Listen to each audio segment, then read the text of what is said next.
ஒரு கன்ஃபியூஸா இருந்துச்சு ஒரு சீன். என்னன்னா கடைசி சீன், ஸ்கூல் படிக்கிற பையனை வந்து பார்த்துட்டு அவங்க கிட்ட போய் நின்று இவர் பாக்கெட்ல இருக்கிற பேனை எடுத்துட்டு அந்த பாக்கெட்ல அந்த பையன் பாக்கெட்ல வச்சுட்டு அப்படி திரும்பி ஸ்மைலோட போறாங்கல்ல, அது என்ன சொல்ல வரீங்க? இவன் வந்து சலூன்ல இருந்து வெளியே வந்தது என்னன்னா, அவன் வந்து தெளிவாகி வரான்.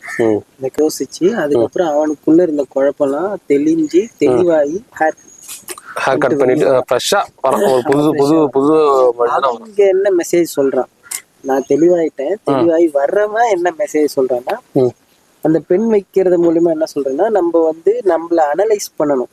ஆக்சுவலா இதுல இந்த ஸ்டோரி என்னன்னா, நம்மளே அனலைஸ் பண்ணணும். நம்மளை அனலைஸ் பண்றதுக்கு உதவியா இருக்குது என்னன்னா, ரொம்ப சீக்கிரமா நம்மளை அனலைஸ் பண்ணணும்னா ஒரு அறிவு வேணும். அந்த அறிவு வந்து வளர்த்துக்க கல்வி ரொம்ப முக்கியன்றதுக்கு தான் இந்த ஸ்கூல் பையனை நீங்க சூஸ் பண்ணி பெண் எடுத்துட்டு போய் வைக்கிறது.